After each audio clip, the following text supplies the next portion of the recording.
কি হয়েছে আমি যেহেতু পরিকল্পনা হইলে আপনারা জানতে পারবেন। স্যার, আন্দোলন ঘিরে ঢালাও মামলার বিষয়ে আপনার মতামত কি? অভিযোগ উঠেছে অনেক আন্দোলনের ভিতরে ঢালাও মামলার ক্ষেত্রে যারা মিথ্যা মামলা দিচ্ছে আমরা তাদেরও আইনে আওতায় আনবো এবং এই মিথ্যা মামলা দিয়ে যেন কাউকে শাস্তিতে ভোগ করতে না হয় এই ব্যবস্থা আমরা নিচ্ছি।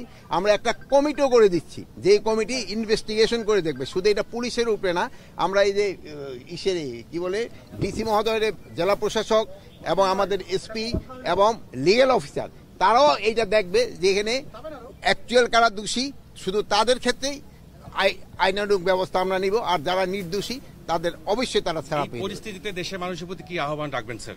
দেশের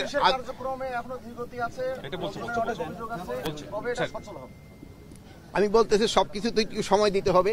আর একটা হলো কি জানি, এই পরিস্থিতিতে দেশের মানুষের প্রতি কি আহ্বান রাখবেন? মানুষের প্রতি আহ্বান হলো সবারই একটু ধৈর্য ধরতে হবে এবং দেশের উন্নতির জন্য আমাদের সবারই কিন্তু একযোগে কাজ করতে হবে। আইন শৃঙ্খলা পরিস্থিতি যাই কিছু বলেন না কেন, সব কিছুই কিন্তু আমরা যদি সবাই একসাথে কাজ করি এটা কিন্তু হয়ে যাবে। আপনাকে আমি মিডিয়ার কাছেও আমি অনুরোধ করব, আপনারা সত্যি ঘটনা প্রকাশ করেন, আপনারা সত্যি ঘটনা প্রকাশ করেন।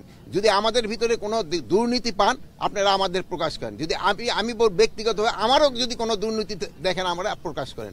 এই যে আপনারা দেখছেন যে পুলিশের হচ্ছে সিলেকশন হচ্ছে, এখানে কোনো ধরনের কোনো রকমের যদি অনিয়ম পান আপনারা প্রকাশ করেন। আমি এসপি সাহেবরা আছে জিজ্ঞেস করেন, দেখেন আমরা কারোর জন্য একটা রিকোয়েস্ট করছি কিনা অমুকের নাও, আমরা চাচ্ছি একটা ফেয়ার সিলেকশন হয়ে যাক।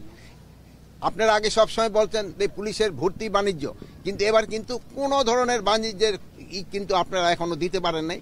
যদি কোনো রকমের বাণিজ্য হয়ে থাকে আপনারা জানান, আমরা তাদের এগেইনস্টে অ্যাকশন নিব।